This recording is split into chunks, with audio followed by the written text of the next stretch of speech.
Hi, this is Crystal Renee from All Walks of Life and from the 90 Day Podcast. And today, again, we have Hailey Collins.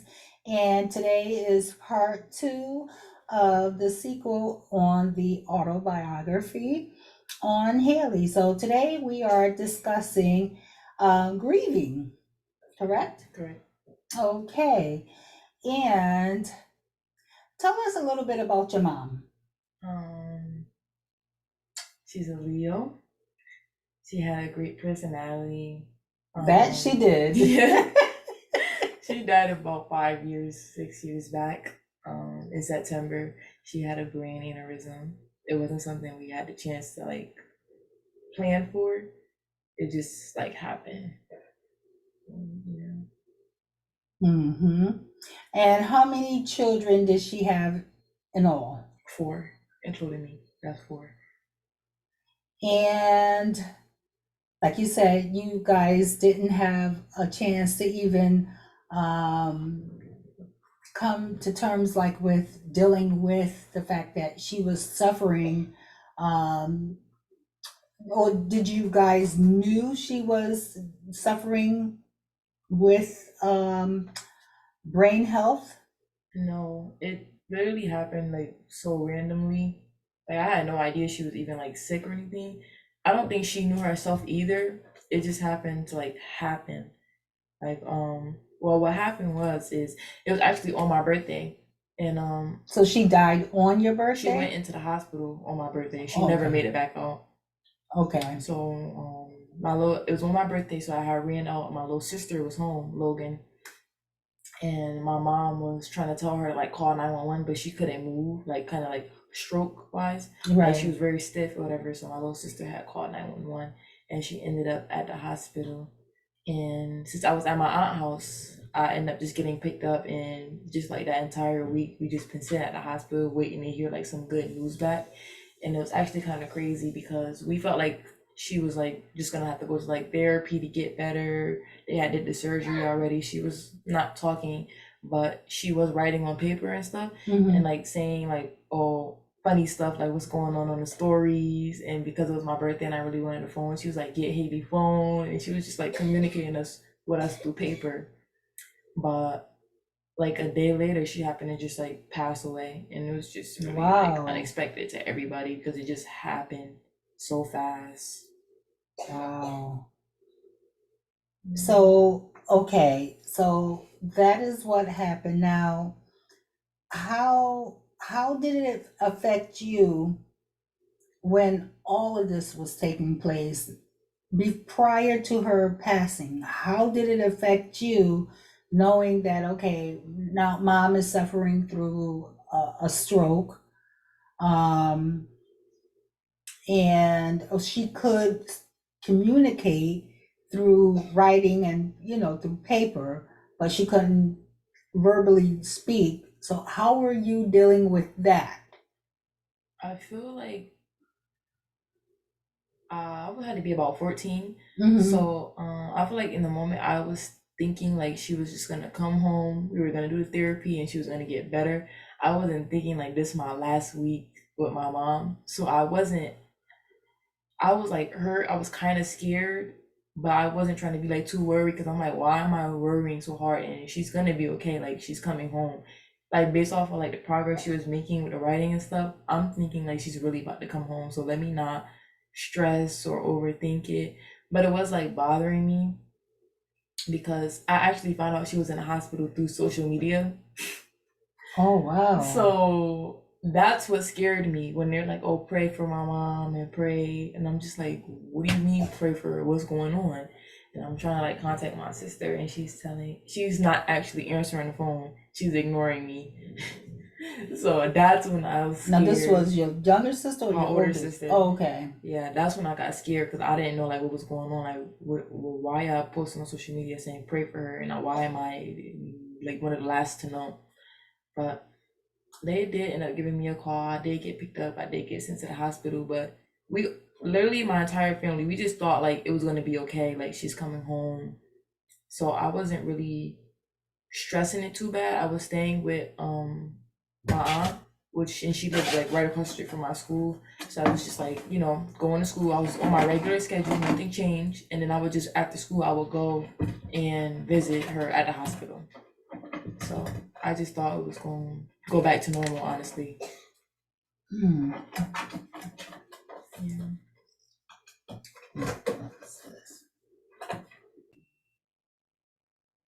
Okay. So now let's get to the point where now the day has come, she passed away. Now what are your emotions? What are you feeling now? I feel like I was just scared. Like right in that moment, like I was just basically like when my sister told me the news, I was just like crying in her arms for a minute. Like I had a blank mind, but I knew I was just hurt because like that's my only parent. Like that's who I live with. That's who I'm doing everything with. That's who's raising me. So it's just me, my little sister, and my mom living together. It's just us Right. three. So I'm just thinking like, what now? Like, what are we gonna do? Right. And like I was thinking of my like little sister because I know she's a little younger, so she like they process things differently. Mm-hmm. But I don't know. I was just scared.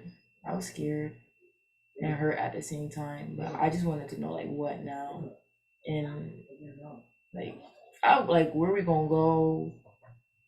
Am I gonna keep going to school from here? Like thinking of stuff I shouldn't have been thinking of. Like that's like adult responsibilities. And I'm Right. just thinking like what Right. now? What we gonna do or whatever. Right. And they're like telling me like don't worry about that right now. Yeah. Honestly, I don't even remember. Like I was so hurt. I really can't tell you like how I felt then and there. Like it's such a fog to me. I I asked my godmother, or we was talking about it one day, and she was telling me like she was like, you was going to school in pajamas, you was not coming out your room, you wasn't even talking to nobody, and I'm just like, really? I'm like, for real? Like I don't even remember that, but I guess that's how depression works. It's just like in the moment, like I was just going through the motions. Yeah, and you're not really I'm not thinking for real. I'm not processing like an out of body moment. Like I was getting up, not grieving really, going to school like the next day. Okay, she passed away. I gotta get up and go to school. Like I'm just trying to keep going, even though like I was hurt at the same time. It's like I was trying to find things to distract myself from thinking of that pain. Right. Yeah. And you know what? Most young people, when they go through a hard trauma like that, is like they fall into the wrong hands of the wrong person. And luckily you didn't do that. Yeah. And like you said, you kept yourself busy. Why did you think you did not go that way? Like you didn't fall into the wrong hands of the wrong person? And that's actually funny because my mom did choose who he was gonna be going home with.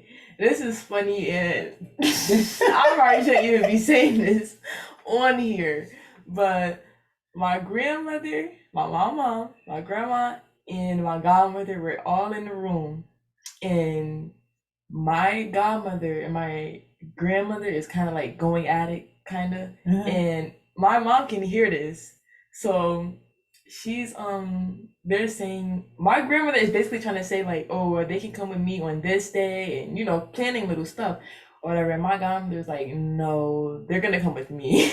And I'm just like, okay. So my godmother goes Toya to my mom while she's laying in the bed, and my mom like girl, you taking up kids. And I think it actually made my grandmother feel some type of way, but the way I see it is I'm kind of glad. I love my grandmother to death, but I'm kind of glad I didn't go with her because she's her own person and we're our own people. We're just two different people. She's a Jehovah's Witness. I wouldn't really call myself a Christian, but I just go to regular church. I like going to regular church. I don't like to wear skirts. I don't like to be forced to do anything I don't want to do. I respect her religion, but I don't think I could really change the way I am to her liking. If you know my grandma, you know. Yes. Yeah. It just wasn't gonna work. Yes. So I don't know. And it's crazy because even as far as my living arrangement, I didn't think I was gonna go with my godmother either because I was really close to my dad's side of the family. Like I said in last podcast, like I was really close with them. So I kind of thought I was gonna go with them, but I also didn't want to leave my little sister because that's not her family, you know? Mm-hmm. So going with my godmother was like the best choice for us all. Mm-hmm. And my mom was a good parent, but she was out a lot, you know? Mm-hmm. So even as far as like my education and stuff, it's like I went to school, I had good attendance. That wasn't the problem. It's just when it came to like homework Mm-hmm. and stuff like that, I just really wasn't like into it. Mm-hmm. But then now I live with my godmother. I had that like right mentor. Like she's like always there. Like we got on a tight schedule. It was very consistent, Mm-hmm. and I feel like it really like helped me. Because now you have a scholarship, Right. and I know it's up to you on your perseverance, on how hard you work. It's not I mean, she could push you, she could guide you, but it's all up to you. Mhm. But if it wasn't for her guidance and Right. her strictness, Mhm. do you think you would have gotten that far in that scholarship and, you know, Like with my mom being here, or just like in general? in general? I feel like I have like pros and cons when it comes to like stuff like this because I feel like even I feel like I would be far education wise, stability wise, money wise with my godmother because she's good in that field. She graduated, she makes good money, she has 2 jobs, and that's something you look up to. That's something you want to be like, you know? Mm-hmm. So I feel like she did help me in a way when it comes to like stuff like that. But I also feel like when it comes to like me, like who I am, my personality, I feel like I'm so much more like my blood, my family. Like the way I just feel like I was kind of misunderstood Mm-hmm. when it came to like her family. And I would sit there and think to myself, like, I try not to really get like in my feelings about it because I'm like, this is them and I am me. Like, I can't. I used to like really, really want to meet like their expectations, you know? Mm-hmm. Like, I'm trying to be like them and I'm not them. Mm-hmm. And it took me a minute to really like get that. Like, I'm not her blood daughter, you know? Mhm. So we don't have like them same genes. That's what I'm trying to say. Like, Right. she was trying to install some things in me that I hadn't quite got yet. Like I hadn't learned yet with my mom. Mm-hmm. And the thing is, like, she got my sister at a young age. So my sister's like good. She's situated in like a few more fields because she got her young and she's building her up. Right. Whereas she got me where I'm like just hitting my teenage years Right. and I don't already got some experience and some different stuff. And Mhm. now you're trying to work on me on things that I should have already been worked on, you know? Right. Like a delayed relationship Mm-hmm. with certain fields. So that was like the only tricky part about, you know, starting over, like getting used to and adjusting to like this whole new schedule, this whole new family, and that was like the only hard part. But it's not like I didn't know her already. Mm-hmm. So I was comfortable, Mm-hmm. but some parts was just really hard. Like just trying to like adjust to that. Now, what's her daughter? Because she has a daughter too. Mm-hmm. Now, how involved was her daughter in your life? Me and her daughter are close, but she lives in a whole nother state. She lives in Atlanta, so she even when my mom passed away, she still wasn't here. Like she came to the funeral and stuff, but she she live in Atlanta now. Oh, okay. Mm-hmm. Okay. So now, not only did you have to deal with your mom passing, you also had another passing in your life, another family member who passed in your life that was very close to you as well. Yeah. Let's talk about that. Yeah. So well, while I was in college, it was like my finals week. My sister had called me in the middle of the night and told me that my brother had passed away. And I feel like that was hard because I feel like I love all my siblings, but I feel like me and my brother just had like a different bond because that's my only brother, Mm-hmm. you know? Like that's our baby boy. He's the only boy. That's my mom's only son. Mm-hmm. So I feel like that was just hard. And I'm just thinking like I'm kind of glad that mommy not here to go through that pain of like losing her son. Wow. You know? Yeah. Her second to the oldest. Mm-hmm. So, Wow. yeah. And how did everyone cope with that? I mean, is everyone okay? Is anyone going through, I mean, more hardship because of that? I feel like his dad is, because that's his son, that's his oldest son. Mm-hmm. So I know his dad is still going through it. He also had another sister on his dad's side, Mm-hmm. and this kind of made us closer too. We did go to high school together, but it was like a little high and by. But I see it, like, even when I talk to her now, like, it's really hurting her bad. It's hurting all of us bad. But like my family, we just grieve differently. Like, we don't really come together. We come together when it's like a funeral or the repast. After that, there's no more family time or nothing like that. And I feel like it's kind of like wrong, but at the same time, it's like, what can we do? So I feel like everybody's grieving in their own way. Like me, I just keep going. I find different things to distract me. I don't think about it at all. I don't like to discuss it. I don't like to talk about it. Even when my mom and my godmother be like venting and like talking about their good memories and stuff, I don't even want to be in the room for that. It's just too hard to hear. I don't like seeing other people hurt either. Like, So what made you want to discuss it now? Honestly, I don't know. I feel like every day I'm just getting better at healing and healing. So I feel like if I just let it out now, I won't hurt as much. I gotta like just at least take this one day, this time right here, to just let it all out, because I know how I am. I'm probably not gonna let it out again. So Because you had a lot of good reviews. You had a lot of support. A lot of people sympathize with you regarding your first episode on the abuse.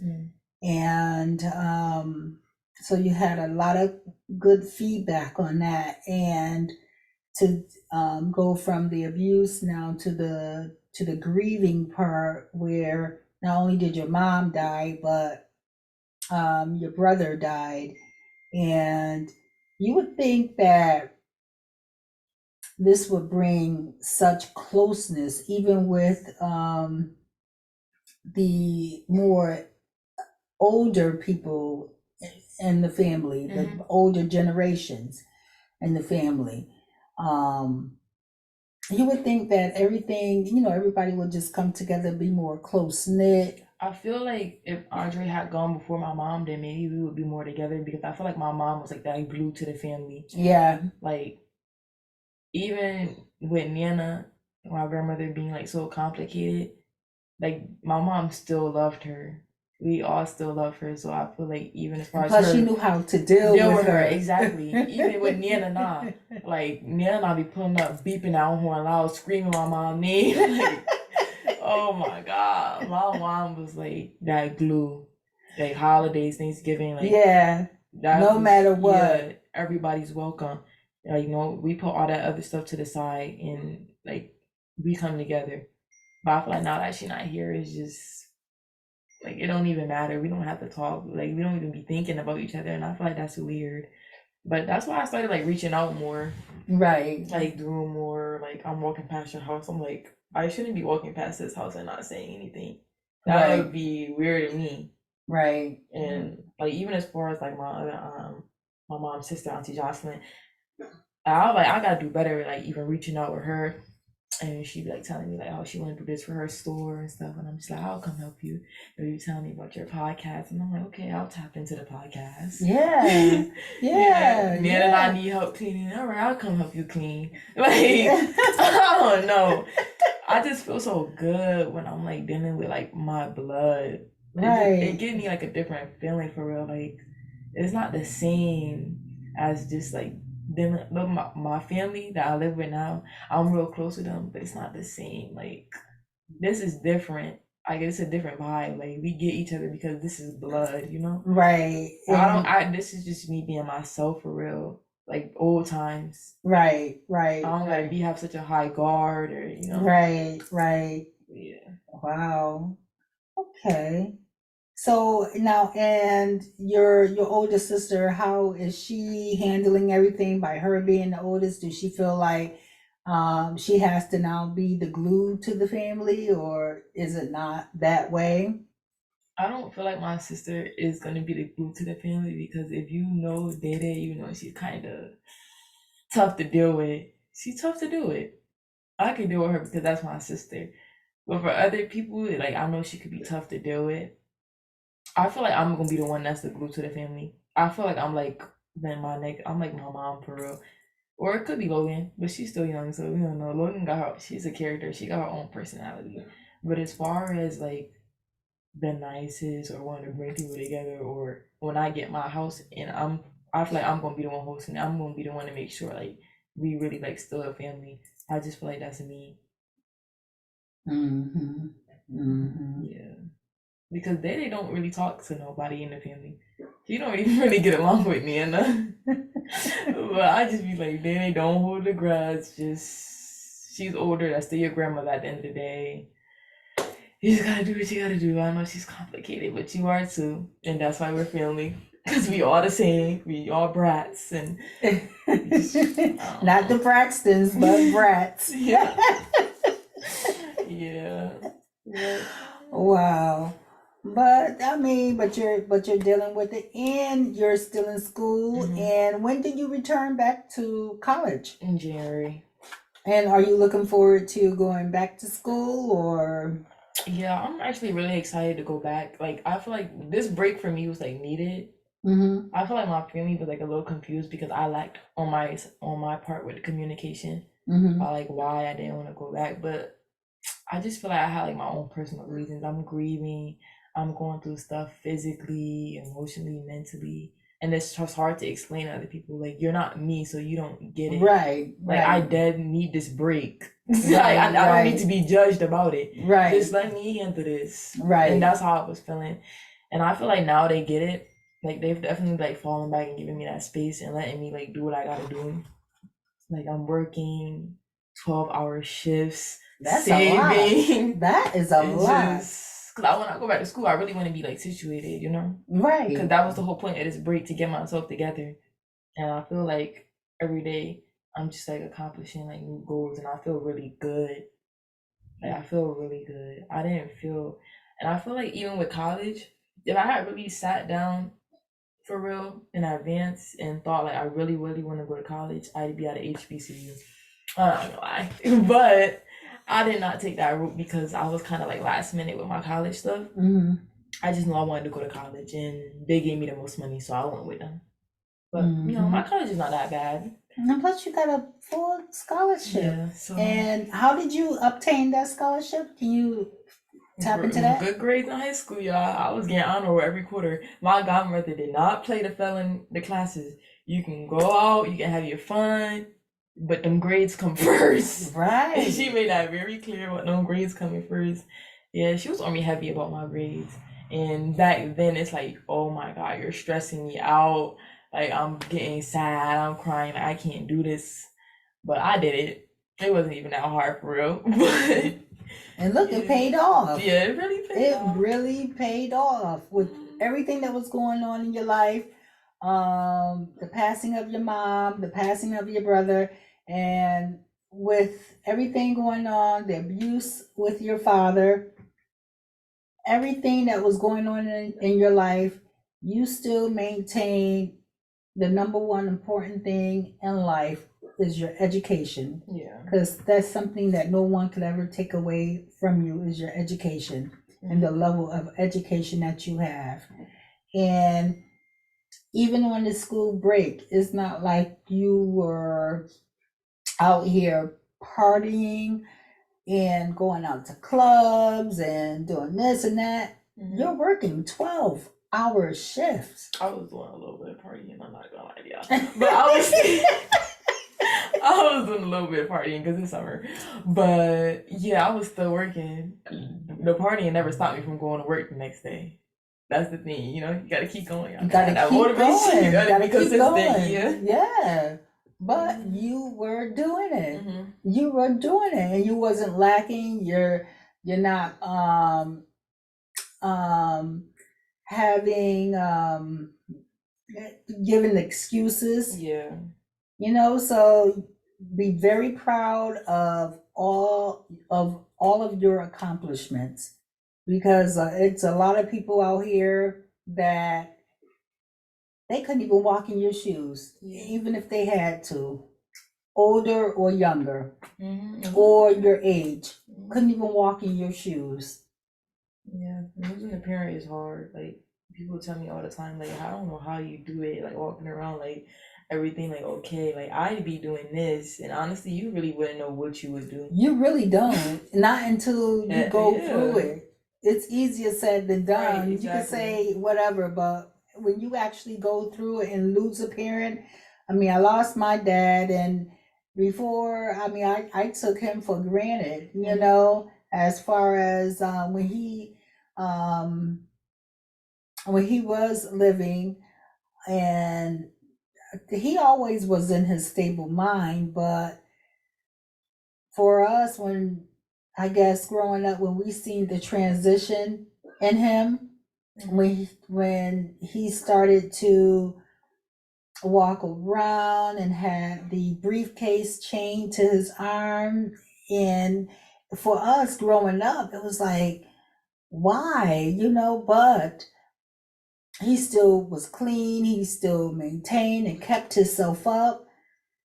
I was more afraid that someone would rob him because of that, because they always wanted to know what is in that briefcase. Why did this man have this chain wrapped around his briefcase? And every time he's seen us, he'll open up that briefcase. Now, he wouldn't open it up to the point where everybody could see, but he would open it up to where he'll have the money that he needed to give us, or he wanted to give us, just there. And that we did look forward to, because when we seen it, we was like, oh, we're gonna get some money. The dollar seemed like a lot back then as a kid. Yes. So, but God rest his heart, God rest his soul. That's why, you know, you can't take parents for granted, you know. So life is too short. Life is too short. So I just, you know, I'm just gonna leave it like that. I'm just gonna leave it like that. Yes. Just leave it like that. But our next episode would be on college life.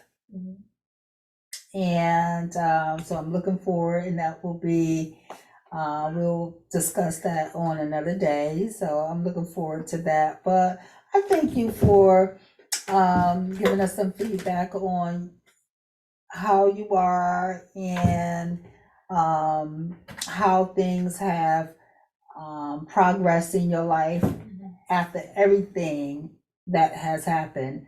So what would you like to say to the people that is listening, that will be listening to this podcast?